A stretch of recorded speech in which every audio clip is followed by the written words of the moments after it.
What's going on, everybody? GemMint here, and yes, this is the review for the Berserk Deluxe Edition Volume 8, which collects volumes 22, 23, and 24 from the original manga. So I've already read this material, which is probably why it took me so long to jump back into it, but man, rereading this really reminded me why I fell in love with Berserk, especially Volume 22. Before we jump into it, I just want to give a big shout out to the sponsor of this channel, Whatnot. Whatnot is easily the best place to buy and sell your collectibles. It's live streaming auctions with a built-in auction system, built-in payment system, and built-in shipping system. Super affordable for both domestic and international buyers. I'm doing my next live auction this Wednesday at 5 p.m. Eastern, which is 2 p.m. Pacific. Make sure to go ahead and download Whatnot using the link either in my description or in the pinned comment, because you'll get a $10 credit towards your first purchase.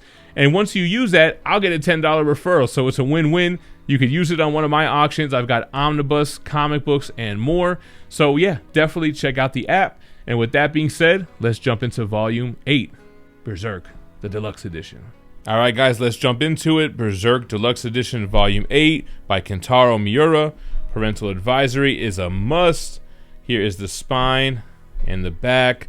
I actually left the stickers on this time. I'll probably remove them, but $50 volume, worth every penny, if not more. So you have that great texturing, the brand of sacrifice, black interior pages, reading from right to left.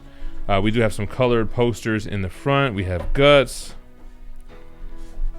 Then we have Guts with Griffith and Puck. Then what do we have here? Griffith with the new Band of the Hawk, which we'll talk about during the review. Nice scenery of Guts walking with Casca, demons coming after them. You got Shirky. And of course, Isidro, or Isidoro, depending on which anime you watched. Alright, here we go on to the first volume. Starts off with volume 22. Like I said, it's got volumes 22, 23, and 24. Griffith here on the front, and here is the contents of volume 22. So we are in the Falcon of the Millennium Empire arc, the Holy War chapter. You can see all of the stories that take place within here. And right now it's kind of setting the scenes up for the fact that the real life is being kind of combined with some of the astral plane, and this forest is looking spookier than normal, and these kids are walking through it. Amazing artwork throughout this entire volume, but the children are noticing something different. You kind of hear something snickering in the background there. And then they look up, and this is such a majestic scene, looking up at the sky through the trees, seeing Nosferatu Zod flying. I'm guessing Griffith is on top of his head. He's got the one horn. And again, another amazing scene here, guys. So Guts has made it back with Casca, back to Erica, back where Rickett is and where the old man who forged his blade is. Comes to find out that the old man has passed away. And Guts thinking back to the visions of the reincarnated Griffith that he saw in the prior volume. So it turns out that Griffith is actually with them as well. And he's standing in the gravesite where the original Band of the Hawk have a memorial that was set there by Rickett. So obviously Guts very angry seeing Griffith now face to face. The first time he's really got a chance to see him since the events of the eclipse, face to face. So you have iconic imagery right in the first pages of this first volume. And here goes Guts immediately trying to attack. Rickert stops him. Rickert doesn't know what happened during the eclipse. He doesn't know anything about Femto or the God Hand. So he doesn't understand why Guts is so pissed off. And throughout this encounter, Griffith is basically just saying, yo, I won't betray my dream. You know the type of man I am and this and that. And as Guts goes to strike him, his new guard dog, Zod, comes through to stop him. And then we get a Zod and Guts battle, which is awesome because this is also the scene that Prime 1 Studio used for inspiration for their diorama. I'm sure we'll get to it in just a moment here, but basically it's from this scene of of Zod versus Guts. This book is so fast-paced, action-packed. You got to really make sure you step back and enjoy the art and don't just read too fast. So this is kind of the scene for the statue inspiration. Guts fighting Zod, like realizing that his moves are inhuman. Like this is not a mano y mano type of fight here. But Guts still doesn't fail either. They both do things to kind of pivot mid-fight, whether it's Zod overcoming a broken sword or Guts kicking up a sword off the ground to stick Zod in the side here. And Griffith stops the fight, kind of insinuating that he feels something. Like somehow he's got a connection to Guts and Casca's unborn child. But he stops the fight, ending that first chapter.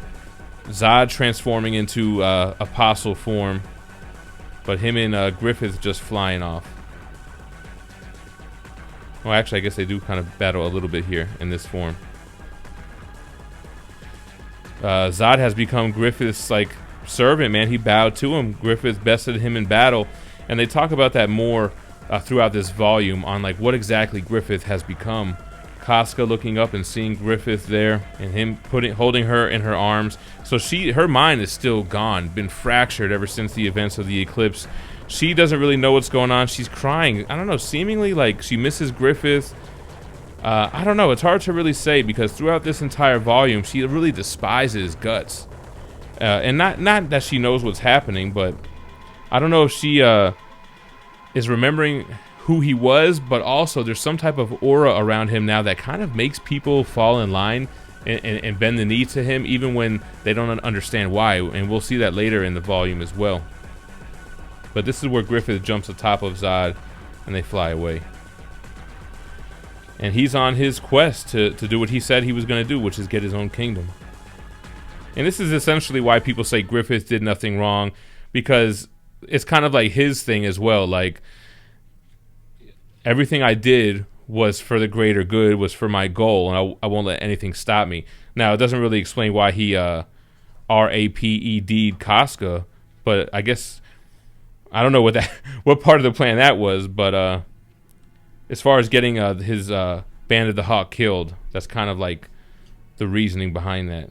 So now that their mountain home has been destroyed, Puck gives Guts the idea that they'll be safe in Elfheim, which is his home world. So then they decide to take the journey there, not put Rickett and Erica in trouble or in danger, and go on this quest to find a safe place, because you have two branded people that demons will continually hunt them as long as they're both alive. Another big epic landscape scene. This is interesting too. So we have like this Kushan War.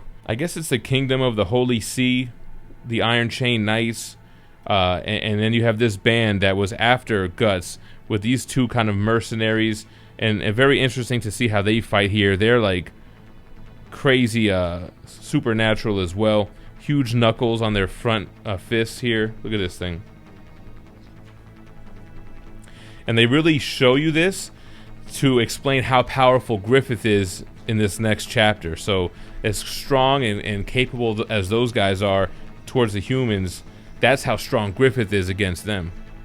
And that's Griffith's thing. He kind of runs up to the boss and just boom, kills him. We see that later on in this volume as well. He doesn't really waste his time. He slides through the defenses and boom, just kills the general, and then that's it. The arrows stop short of him. Like there's some type of aura around him, and they explain throughout that he's almost godlike. He actually kind of put out this call. This oracle delivers a message to all these warriors, kind of like similar to how Zod has followed him. This is where he starts to really put together his new Band of the Hawk with these new type of apostle warriors. This guy with this super long sword here. And they're all kind of like legends in their own right. Locust is the guy with the sword. And then in a moment we're going to see another guy with an arrow, a bow and arrow that's like an apostle arrow. This is Griffith going to make short work of those Kushan mercenaries. This guy, one of the assassins from the beginning, joins the Band of the Hawk. He's a little bit different though. He still kind of has a fetish to kill Griffith. Then we have Grunbeld receives the call, and he meets up and teams up with Griffith here as well. And then we get some Shirky stuff. So if you're not like a fan of this, if you haven't read it, and you see like the Shirky statue, you might think like, oh, this character is super lame, this is super fantasy. And they even poke fun at that within the manga itself. But man, she's super badass and really brings the magical power aspect into the story here. So now then we get this kind of Farnese and Sepulchro backstory here.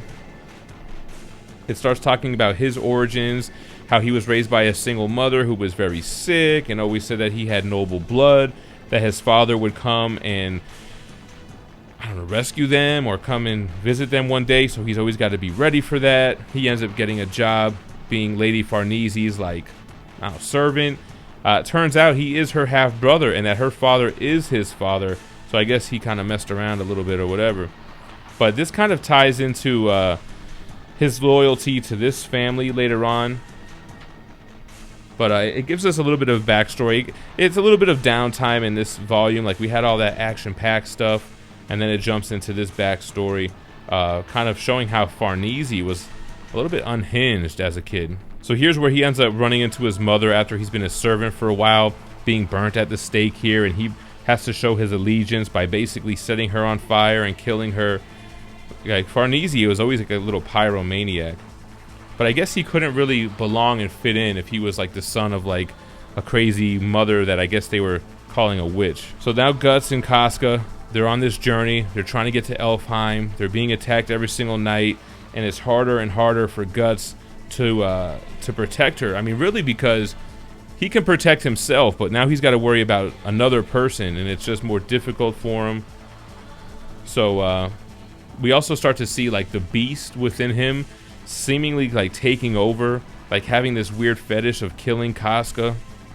So he's got this battle within himself. So just showing how they can never really rest, and they're always fighting every single night. And then he's fighting himself at the same time. He even turns on her. So even like, this is before the Berserker armor stuff, but he's already got like that evil within him that's hard for him to control. Which is, I guess, why this version of Casca, who doesn't really have it all there mentally, is scared of him. I mean, I guess she sees and remembers those times where he loses control. He ends up having to, you know, put a leash on her so she doesn't run off and run away while he's trying to protect her. This is where it very much becomes like a love story. You really see that Guts really loves and cares for Casca, and he hates to see her this way. Like, we just saw the flashback to the Golden Age arc and him remembering like the strong warrior that she was, and now she's kind of like a child, an invalid, if you will. So this is a scene here where Guts finally gets some sleep, and Puck is supposed to keep watch, but Puck falls asleep as well. Casca roams away, runs into these three guys who try to rape her. It's like, dang, man, she can't catch a break. Here it is right here, kind of not safe for work. And giving her flashbacks to the eclipse. But I guess her survival instincts kicked in and she was able to kill them all. And this is where Guts gets very frustrated with her and trying to save her, hold her down. She wants to attack him, and he ends up kissing her, and it almost seems like for a second that she gives into it. Rip her to shreds the way Griffith did. So he's got some kind of weird like instinct to, like, I don't know, do her like Griffith did, you know? Then Isidro gets back into the story, him just showing how he's a little badass Dennis the Menace, Bart Simpson type of character, stealing food from adults and things like that, linking back up with Guts, with Lady Farnese, with Sepulchro, and Guts puts up little fight to let them join. He kind of needs people to not only help watch Casca while he's fighting the demons at night, but to protect her from him as well, because now he's already physically like bitten her. So it's kind of like getting worse and worse. So got her tied up. She's got this subconscious resentment for him. And here we have the Holy See running into Griffith. And this is where I think we see this soldier bend the knee to him. This is during a battle here. And this is the first that we see of like Griffith's new Band of the Hawk. These apostle empowered demons shooting arrows, knocking off heads. Here's the apostle bow and arrow, and showing how they make light work of this army. Zod leading the force. You got Grendel, you got Locust, a formidable squad that he just keeps growing and growing. And I think we get more of that later in this volume. It kind of shows how Griffith is a different type of leader and how he amasses this huge army of both apostles and humans. So the Band of the Hawk, here's that general. Now see, this is kind of what I was saying earlier. So he sees the general, he just runs up on him, knocks his head off, and then that's it, man. The other army wants to retreat. And Griffith, it's like Prince, man. Don't look at him in his eyes. Now, this is where the new recruits kind of see the demon army of the Band of the Hawk. And it's told through this medium that Griffith has on his squad that is telling this young soldier or general, you know, how it goes down at Griffith's army. Immediately, he's surprised because they have Kushan with that army, which is the enemy. But it's kind of like saying how, hey, we're an equal opportunity army, basically, and even slaves or even, you know, certain countries or whoever can rise up through the ranks here. The medium takes the soldier to see the other part of the army, which are the demons. So blowing his mind, they tease her, but she's super confident with it. So they're kind of like insinuating that, you know, they're going to kill them or whatever, but Grunbelk steps in, and so do the other like general apostles, and pretty much check the demons so that they don't kill the medium or this new general recruit. Now this is where he first meets Griffith, and it's like I said, it's like Prince. Like he's watching him look at the souls of the soldiers that died from his team, and those souls being able to say goodbye to their family, and he's seeing this unbelievable stuff. So when he encounters Griffith, he just bends the knee and he's asking himself, like, why am I even doing this? Why am I crying when I'm seeing this guy? Why am I handing my sword to him? But he just can't help it. It's this like overwhelming want to fall in line with Griffith. Then we have Guts and crew doing what they do, fighting demons at night. Isidro wanting to be trained by Guts. So this is where Guts starts kind of training him and giving him basic fundamentals and basically like teaching him to use what he's got going on for him. His shortness, his, you know, small height, his ability to throw rocks and things like that. Because at first Isidro just wants to fight like how Guts fights. But it's like, dude, you can't fight like how I fight. You got to fight like how you fight. Then this is where we get the first introduction of the trolls. The trolls are super savage, man. And we don't even get the crazy stuff, I don't think, until the next volume or the next deluxe edition. And they always turn and look at you with that like Resident Evil 2 vibe. It kicks off volume 24 here. And let's see where we start, because essentially the trolls are becoming visible to humans and attacking humans, which they shouldn't. And come to find out, it's really two branded people being together attracting demons, which is causing like that ethereal world to mix with the physical world, as we're going to be explained to by the witch later on in this volume. But trolls are super strong. They're brutal. They like to kidnap women and rape them. It's like crazy, man. Isidro tries to stand up to him. We get the introduction of Shirky to Isidro and company, and these trolls are super savage, man. So Shirky actually shows her power off here right away. So these berries, which kind of like repel the trolls, but then she also sets up like this little magical perimeter here. So she shows how powerful she is right away. She has her own little elf with her, which makes for a lot of great banter between that elf and Puck. He accidentally trips and grabs her boobs, and that's when he realizes she's not an old hag witch and she's a young kid. And he kind of gives her shit for that. They have this little rivalry that goes on here, which is pretty funny. She transforms him into a monkey. And this is kind of showing like Guts following the crew, but the beast within him still following as well. Now this old man has ties to Shirky's mistress, I believe, or is she the mistress? Anyway, the main witch, and the village that's being overrun by trolls. So this is kind of where our team gets set on a new path in order to gain certain weapons that'll help them get to Elfheim. They get to this forest, which is almost like a mystical forest that lives between realms, and it's hard for you to get there. You actually aren't supposed to be able to pass the barriers. They passed. They fight the golems for the first time here, which they find out that they can't kill. They just regrow whatever limb or head you chop off of them. So once the witch and Shirke see that they're able to fight those creatures, they figure out how to defeat them. That's when we get all of the explanation. We get a lot of exposition here from the witch, as far as like everything, man, from the 3 different planes of existence to kind of afterlife stuff.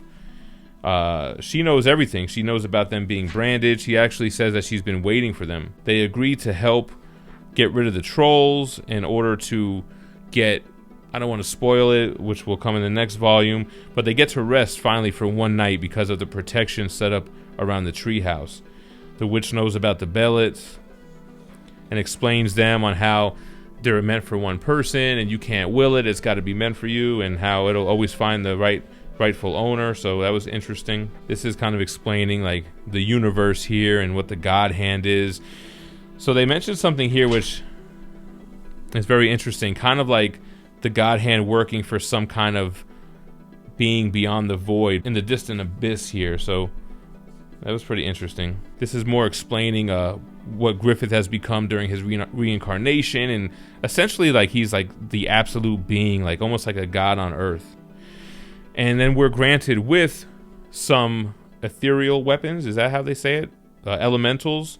So they give Serpico this cloak that allows him to fly, along with a feather blade which gives him the power of wind, so he can basically cut somebody in half without even touching them. Isidro gets this little dagger with these flame chameleons, so essentially it's a dagger that can put things on fire. Now they wanted to give Guts this heavy axe, but he refuses. He wants to use the Dragon Slayer, so he refuses that, and I kind of want to see what that axe was all about. And they end up giving some like silver chain mail to Lady Farnese and Casca for protection. So now they're on another journey in order to be well equipped for the big journey, and we're now at that city where the trolls are. Here's the Resident Evil 2 face. Right away this troll's trying to assault this female after killing her husband. Her brother tries to save her, but the barn is actually full of trolls, and we don't see it. They kind of explain what happens off screen, but just brutal, man. Those trolls are absolutely brutal. Here's the townspeople not believing that Guts and crew are going to be able to save them. You got this little kid as Shirky. You got just this ragtag group of people.